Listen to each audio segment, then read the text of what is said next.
Hi friends, this is Mamta Rathore from GK for TET. मैं GK for TET पर आपका स्वागत करती हूँ। लास्ट वीडियो में हमने ऋग्वैदिक काल में जो साहित्य होता था, जो ऋग्वैदिक काल का साहित्य था, यानी वेद, उपनिषद, आरण्यक, ब्राह्मण ग्रंथ, वेदांग, उनके बारे में हमने चर्चा की थी। अभी इस वीडियो में हम वैदिक काल में लोग कैसे रहते थे, उनका राजनीतिक जीवन क्या था, उनका सामाजिक जीवन, आर्थिक जीवन, उनकी आजीविका कैसे चलती थी, खान पान कैसा था, उनका पहनावा कैसा था, उसके बारे में हम आज की वीडियो में एक्सप्लेन में बात करेंगे। ओके, तो चलिए उनके सामाजिक जीवन से शुरू करते हैं। वैदिक काल में उनका सामाजिक जीवन कैसा था? सबसे पहले संयुक्त परिवार प्रथा थी। संयुक्त परिवार प्रथा थी, यानी लोग जॉइंट फैमिलीज़ में रहते थे, बड़ी बड़ी फैमिलीज़ में रहते थे। परिवार पीढ़ी दर पीढ़ी चलते थे, वो डिवाइड नहीं होते थे। ठीक है।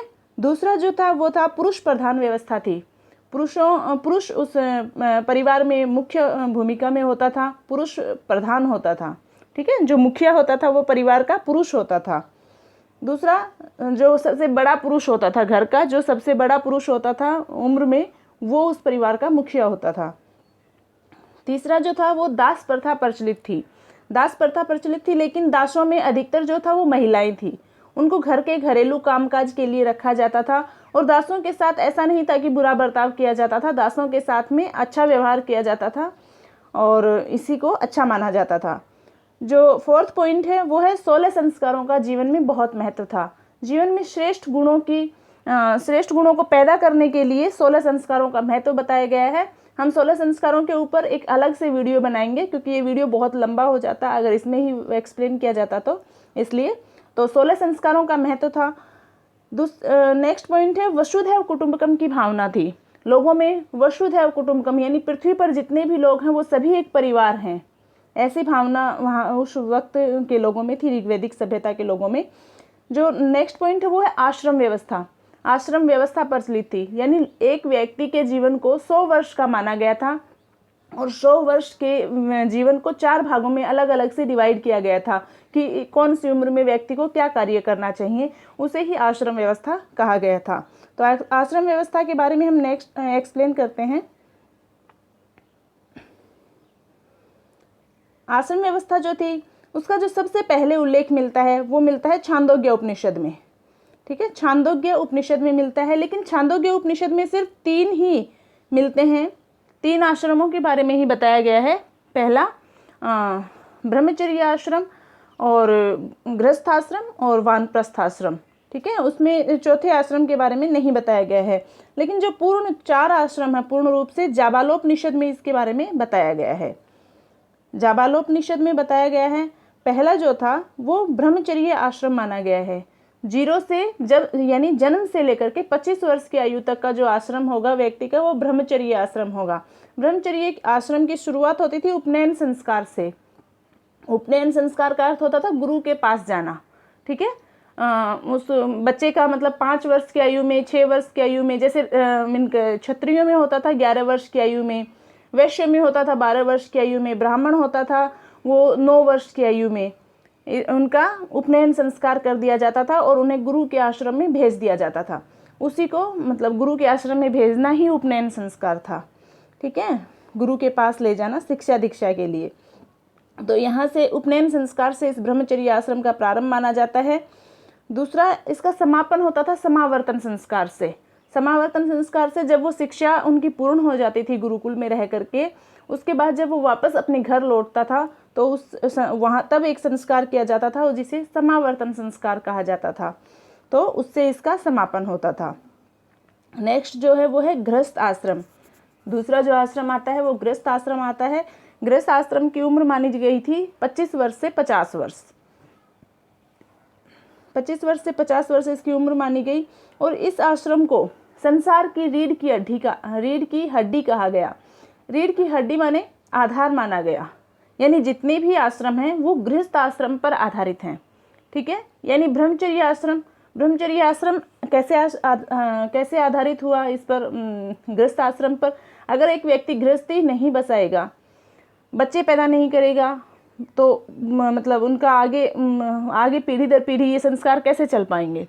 तो गृहस्थ आश्रम एक माना गया था, यानी पीढ़ियों को चलाने के लिए जीवन को चलाने के लिए, ठीक है, पीढ़ी दर पीढ़ी।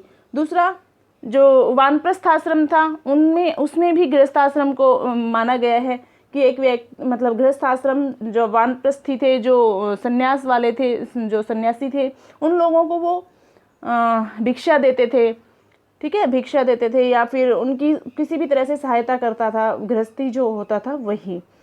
तो इसलिए गृहस्थ आश्रम को सभी आश्रमों का बेस माना गया है, आधार माना गया है। जो नेक्स्ट आश्रम है वो है वानप्रस्थ आश्रम। वानप्रस्थ आश्रम में क्या करना था, उम्र इसकी थी 50 से 75 वर्ष। वानप्रस्थ आश्रम की जो उम्र 50 से 75 वर्ष उम्र थी, और इसमें वानप्रस्थ का मतलब क्या होता है, वन को गमन, यानी वन को जाना। व्यक्ति क्या 50 वर्ष तक गृहस्थ आश्रम में अपना जीवन व्यतीत करता था, मतलब एक गृहस्थ के रूप में अपना जीवन व्यतीत करता था, और उसके बाद में वो वन में चला जाता था। वन में किस लिए जाता था, वो अपने आप को मतलब समाज के लिए तो था वो, लेकिन खुद के परिवार के लिए नहीं होता था, परिवार के से किसी भी तरह से जुड़ा हुआ नहीं रहता था, वो सामाजिक कार्यों में लीन हो जाता था, ठीक है। वानप्रस्थ में सामाजिक कार्यों में लीन होना तो नहीं कहेंगे इसमें, इसका क्या था कि ज्ञान प्राप्त करने के लिए, ठीक है, ज्ञान प्राप्त करने के लिए वो वानप्रस्थ आश्रम में चला जाता था, और वहाँ पर जाकर वह ग्रंथों की रचना करता था, कुछ मतलब आध्यात्मिक जो ज्ञान था वो प्राप्त करता था, ठीक है। मुख्य उद्देश्य जो था वो वानप्रस्थ आश्रम का था आध्यात्मिक ज्ञान प्राप्त करना। जो फोर्थ था वो है संन्यास आश्रम। संन्यास आश्रम 75 वर्ष से 100 वर्ष की आयु के दौरान माना गया है, यानी उम्र के आखिरी पड़ाव में। तो उम्र के आखिरी पड़ाव में आकर के व्यक्ति समाज से भी कट जाता था, वो समाज से भी दूरी बना लेता था, अपने परिवार से तो वो वानप्रस्थ आश्रम में ही दूरी बना लेता था, और उसके बाद में वो मतलब मोक्ष की प्राप्ति के लिए प्रयास करता था, ठीक है, ध्यान वगैरह की स्थिति में चला जाता था, समाधि ग्रहण करना, ध्यान करना, ये सब काम वो संन्यास आश्रम में करता था। तो इस तरह से ये 4 आश्रम अलग अलग से डिवाइड किए गए हैं। नेक्स्ट जो है हमारा वो है जो वर्ण व्यवस्था थी। वर्ण व्यवस्था के बारे में हमने बात की थी कि ऋग्वेद के 10वें मंडल के पुरुष सूक्त जो सूक्त था उसमें वर्ण व्यवस्था का हमें उल्लेख मिलता है, जो कि वर्ण 4 प्रकार के थे। पहला था ब्राह्मण, दूसरा क्षत्रिय, दूसरा वैश्य, तीसरा क्षत्रिय और चौथा शूद्र। तीसरा वैश्य को माना जाता है, दूसरा क्षत्रिय को, और चौथा शूद्र को माना जाता है। तो इस तरह से वर्ण व्यवस्था थी, लेकिन वर्ण व्यवस्था जो थी वो कर्म प्रधान थी, मतलब आदमी जो काम करना चाहेगा उस पर आधारित थी। लेकिन उत्तर वैदिक काल में आते आते ये जन्म प्रधान हो गई थी, यानी पिता जो कार्य करेगा वही कार्य उसके पुत्र को करना होगा। इस तरह से उत्तर वैदिक काल में हो गया था, लेकिन ऋग वैदिक काल में वो कर्म प्रधान थी। व्यक्ति जो चाहे जब चाहे वो काम कर सकता है, यानी एक पिता, जैसे एक इसमें आता है देवापी और शांतनु का उल्लेख आता है। देवापी जो थे वो जुलाहे थे, और उनका जो पुत्र था शांतनु वो राजा बना था, ठीक है, राजा बना था। तो इस तरह से व्यक्ति का जो व्यवसाय था वो कर्म पर आधारित होता था, ठीक है, जन्म पर आधारित नहीं होता था कि एक पिता जो कार्य, जैसे आज है कि पिता ब्राह्मण है तो पुत्र भी ब्राह्मण होगा, है ना, ये जन्म पर आधारित है, ये जन्म प्रधान है। लेकिन कर्म प्रधान, एक पिता अगर ब्राह्मण है तो पुत्र क्षत्रिय भी हो सकता है। इस तरह से कर्म प्रधान था, क्षत्रिय का कार्य भी कर सकता है पुत्र, ठीक है। नेक्स्ट जो था आर्यों में दाह संस्कार का प्रचलन, जो दाह संस्कार का प्रचलन था आर्यों में, और दाह संस्कार के जो सर्वप्रथम जो साक्ष्य मिलते हैं या जो सर्वप्रथम उल्लेख मिलता है वो स्वात घाटी में मिलता है। स्वात घाटी ये जगह का नाम है, यहाँ पर दाह संस्कार के प्रचलन का उल्लेख मिलता है सबसे पहले, ठीक है। नेक्स्ट जो है वो हम बात करेंगे स्त्रियों की स्थिति के बारे में। स्त्रियों की जो स्थिति थी वो समाज में बहुत महत्वपूर्ण भूमिका में थी। स्त्रियाँ उस वक्त समाज में जो राजनीतिक कार्य होते थे, धार्मिक कार्य होते थे, उनमें वो भाग लेती थी। समाज में इस वक्त में ऋग्वैदिक काल में कुछ महत्वपूर्ण स्त्रियों के उल्लेख मिलते हैं, जैसे लोपा, अपाला, घोषा, अपाला, लोपामुद्रा, श्रद्धा, चंपा, विश्वश्रा, और इस तरह की काफ़ी सारी विदुषी महिलाओं के उल्लेख मिलते हैं। इन्हें ऋषि कहा जाता था।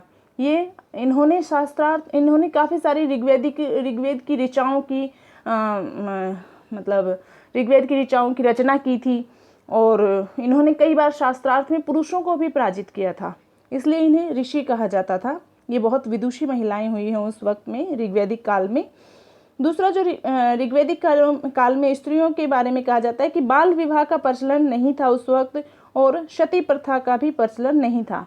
बाल विवाह और सती प्रथा को निषेध माना जाता है, और नियोग प्रथा प्रचलित थी। नियोग प्रथा क्या होती है? एक स्त्री का पति अगर मर जाता है अगर मर जाता है या बीमार होता है, या मतलब किसी भी तरह से वो संतान उत्पत्ति में योग्य नहीं है, वो दूर चला जाता है, उससे कहीं विदेश चला गया है, या कोई भी ऐसी स्थिति जिसमें कि वह स्त्री अपने पति से संतान की प्राप्ति नहीं कर सकती, तो संतान प्राप्ति के लिए वह किसी दूसरे पुरुष पर निर्भर हो सकती है। इसी को नियोग प्रथा कहा जाता था, और ये प्रचलित थी उस वक्त। दूसरा, कुछ स्त्रियों के उल्लेख मिलते हैं, जैसे ब्रह्मचारिणी। ब्रह्मचारिणी क्या होती थी? ब्रह्मचारिणी उस स्त्री को कहा जाता था जो कि मतलब जो उपनयन संस्कार जिसका किया, उपनयन संस्कार तो सभी स्त्रियों का होता था, एक शूद्रों को छोड़ करके।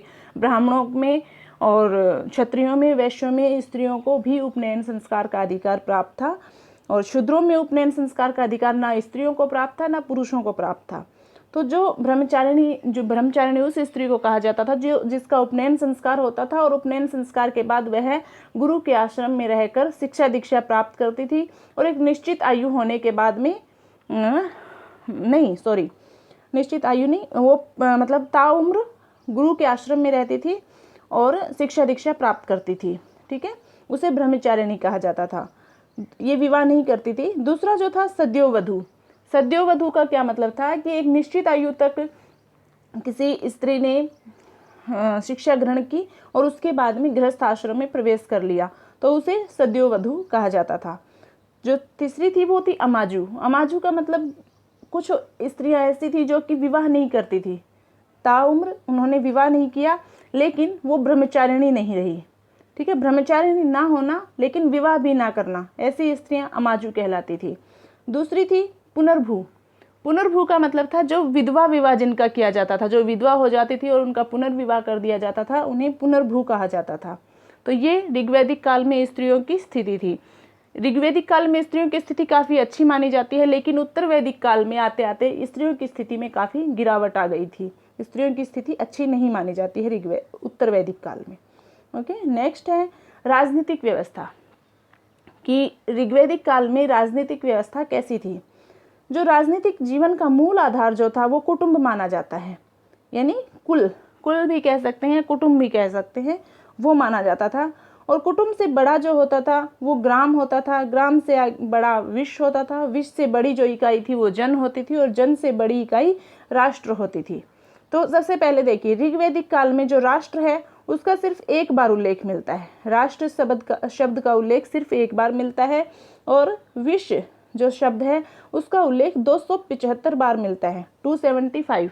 ठीक है, 275 टाइम्स विश्व का उल्लेख मिलता है। अब जो कुटुंब है, कुटुंब का जो स्वामी होगा इसको कहा जाएगा कुलप, या इसे गृहपति भी कहा जाता है।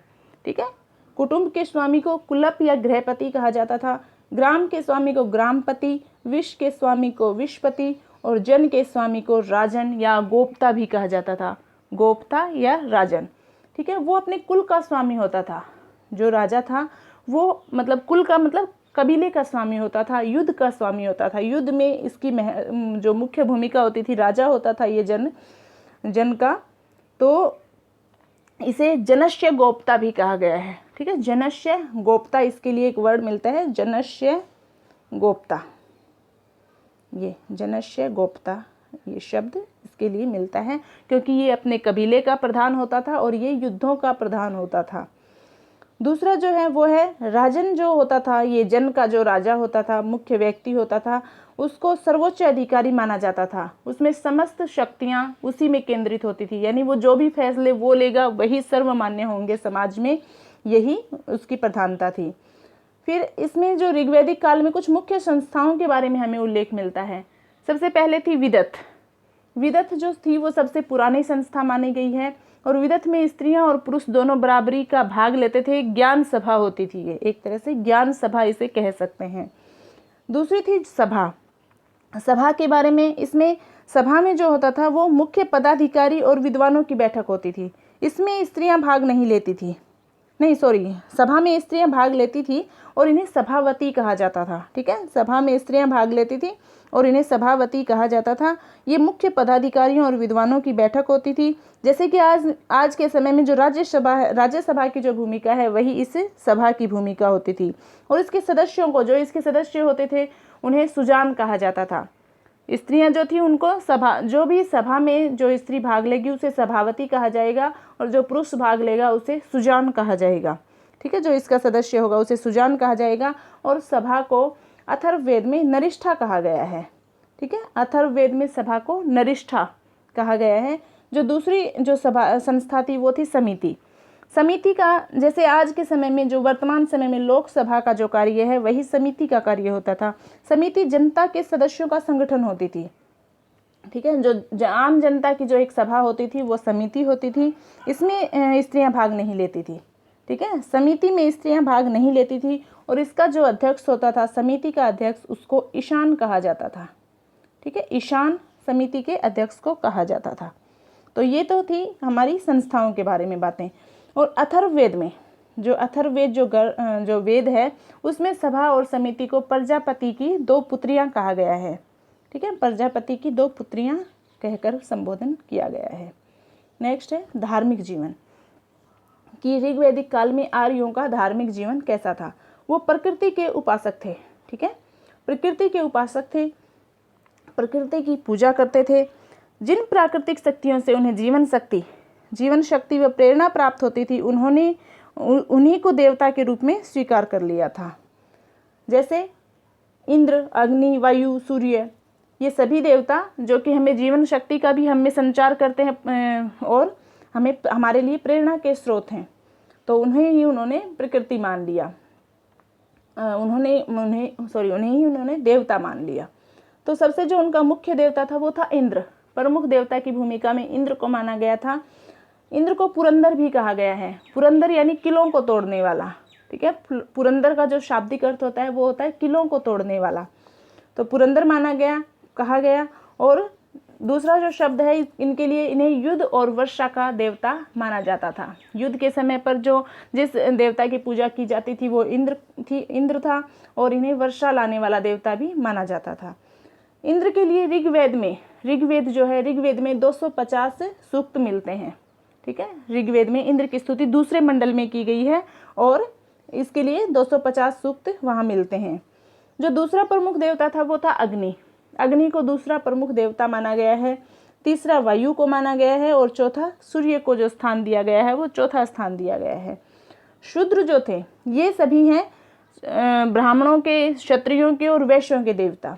शूद्रों के देवता इन्हें नहीं माना जाता था। शूद्रों का देवता माना जाता था पूषण को।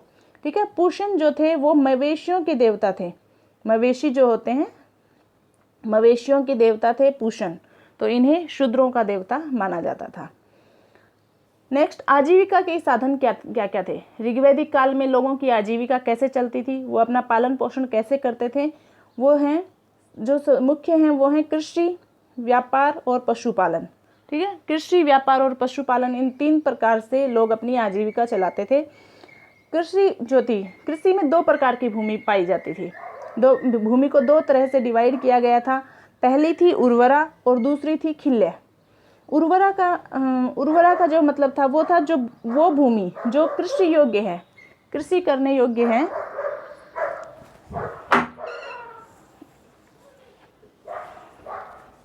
उर्वरा भूमि कृषि करने योग्य है और उसके ऊपर किसी एक व्यक्ति विशेष का अधिकार होता है। ठीक है, व्यक्ति विशेष का अधिकार माना जाता है। और दूसरा जो है वो खिल्य भूमि मानी जाती है। खिल्य मतलब जो बंजर भूमि रहती थी, जिस पर कृषि नहीं की जा सकती है, उस पर पूरे ग्राम का अधिकार होता था, पूरे गांव का अधिकार होता था। और वह भूमि लोगों को, पशुओं को चराने के लिए उपयोग में ली जाती थी। गांव के जितने भी पशु थे वो खिल्य भूमि पर चराए जाते थे और उर्वरा भूमि पर कृषि की जाती थी, जहाँ फसलें उगाई जाती थी। फिर ऋग्वेद में हल के लिए एक शब्द प्रयुक्त होता है, लांगल या वृक। हल को लांगल या वृक कहा गया। कुएं को अवट कहा गया। और नाली जो नहर जो सिंचाई के लिए होती थी उन्हें कुल्या कहा गया। और बादलों को पर्जन्य कहा गया। ठीक है। ऋग्वैदिक काल में ये शब्दावली मिलती है ऋग्वैदिक काल की। हल को वृक या लांगल, कुएं को अवट, कुल्या नाली या नहर को, और बादल पर्जन्य को। ये थी इनकी आजीविका के कृषि के मतलब कृषि से संबंधित इनकी शब्दावली। आगे पशुपालन। पशुपालन में जो गाय जो थी, गाय को मुख्य पशु माना गया था और उसे अघन्य माना गया था, रथी माना गया था। अघन्य का मतलब होता है न मारने योग्य। मतलब आज भी हम हिंदू धर्म में गाय को न मारने योग्य ही मानते हैं, अघन्य ही मानते हैं। तो अघन्य माना गया था। दूसरा रथी माना गया था, यानी उन्हें संपत्ति का सूचक माना गया था। ठीक है, रथी जो संपत्ति है, जो मतलब धन संपदा, वो रथी है। और गाय को धन संपदा का सूचक माना जाता था। जिसके पास जितनी ज़्यादा गाय होती थी वह उतना ही अमीर होता था, वह उतना ही मतलब समाज में श्रेष्ठ स्थिति में होता था, उच्च स्थिति में माना जाता था। दूसरा, गायों को एक गाय विनिमय का साधन भी थी, व्यापार विनिमय का साधन भी थी। गायों के बदले में व्यापार भी होता था। दूसरा ही व्यापार में था, व्यापार का माध्यम वस्तु विनिमय था, यानी एक वस्तु के बदले दूसरी वस्तु प्राप्त करना व्यापार कहलाता था। व्यापार का मुख्य आधार जो था वो वस्तु विनिमय ही था। जल और थल मार्ग से व्यापार होता था, दोनों मार्गों से, जल और थल मार्ग से व्यापार होता था, वायु मार्ग से व्यापार नहीं होता था। जो व्यापारी हैं, ये रॉन्ग प्रिंट हो गया है, ये पणिकर नहीं होगा, ये पणी होगा। ठीक है, व्यापारी को पणी कहा जाता था, व्यापारी को पणी कहा जाता था। और यहाँ एक ऋग्वैदिक काल में एक मुद्रा प्रचलित, मुद्रा जो थी वो प्रचलन में थी। मुद्रा का नाम था निष्क। ये सोने के सिक्के होते थे, निष्क, और यही प्रचलन में थे उस वक्त। नेक्स्ट हैं, इनके वस्त्रों के बारे में बात करते हैं। वस्त्राभूषण क्या क्या थे इनके? वस्त्र थे अवास, अधिवास, नीवी, तारप्य और उष्णीय। तो वास जो थे, वास का मतलब होता है वास, 1 मिनट, वास जो थे, वास शरीर के ऊपरी हिस्से को ढकने के लिए जो हम वस्त्र यूज करते हैं उसे वास कहा जाता था।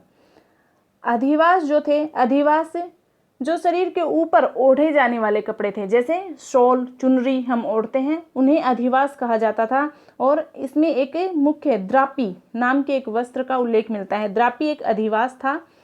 ठीक है, ये ऋग्वेद में इसका उल्लेख मिलता है। फिर है नीवी। नीवी मतलब जो नीचे के जो वस्त्र थे, नीचे के शरीर ढकने के लिए जो वस्त्र काम में लिए जाते थे उन्हें नीवी कहा जाता था। तारप्य, तारप्य रेशमी वस्त्र होता था। ठीक है, तारप्य जो था वो रेशमी वस्त्र होते थे, उनको तारप्य कहा जाता था। और उष्णीय कहा जाता था पगड़ी को। ठीक है, पगड़ी जो होती थी ऋग्वैदिक काल में लोगों की, उसे उष्णीय कहा जाता था। दूसरा, हम आभूषण के बारे में बात करते हैं। आभूषण निष्क ग्रीव। निष्क ग्रीव का मतलब है गले का हार। ठीक है, निष्क ग्रीव एक शब्द मिलता है ऋग्वेद में जिसका अर्थ होता है गले का हार, और एक शब्द मिलता है कुरीर। कुरीर का अर्थ होता है मांग का टीका। ठीक है, दोनों ही ये महिलाओं के आभूषण हैं। ठीक है, मांग का टीका।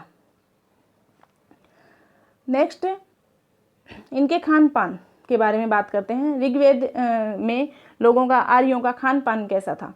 तो वो दूध और दूध से बने पदार्थ पसंद करते थे। दूध से बनी हुई मिठाइयाँ या जो भी दूध से बना हुआ जो पदार्थ होते थे उन्हें ही पसंद किया जाता था। दूसरा, एक सोमरस को पसंद किया जाता था। सोमरस का अर्थ था कि एक औषधीय गुणों से युक्त एक पेय तैयार किया जाता था जो कि स्वास्थ्य के लिए बहुत ज़्यादा अच्छा होता था, वो सोमरस कहलाता था। और उसके लिए लोग मतलब लोगों में इसका बहुत ज़्यादा प्रचलन था।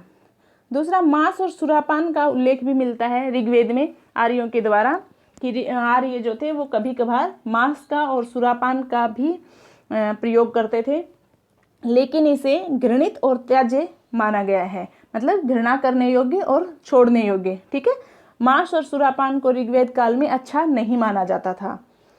प्रयोग करते थे लोग, कम मात्रा में प्रयोग करते थे, लेकिन इसे अच्छा नहीं माना जाता था। ठीक है, नेक्स्ट जो है वो है धातु।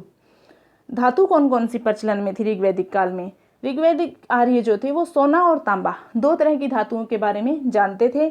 और जो उत्तर वैदिक आर्य थे वो लोहे के बारे में जानते थे। ठीक है, लोहे का उल्लेख ऋग्वैदिक काल में नहीं मिलता है, उत्तर वैदिक काल में लोहे का उल्लेख मिलता है और ये अथर्ववेद में मिलता है। ठीक है। अथर्ववेद जो है उसमें लोहे का उल्लेख मिलता है कि उत्तर वैदिक काल में लोहा प्रचलन में था और लोहे को श्याम या कृष्ण अयस्क कहा जाता था, कहा गया है अथर्ववेद में। और तांबे को कहा गया है लोहित अयस्क, ठीक है, लोहित अयस्क तांबे को कहा गया है। ये धातु थी। ऋग्वैदिक आर्यों को जिस धातु के बारे में जानकारी थी वो थी सोना और तांबा, और उत्तर वैदिक आर्यों को जिस धातु के बारे में जानकारी थी वो थी लोहा, सोना, तांबा तो थी, लोहा एक नई ऐड हो गई थी।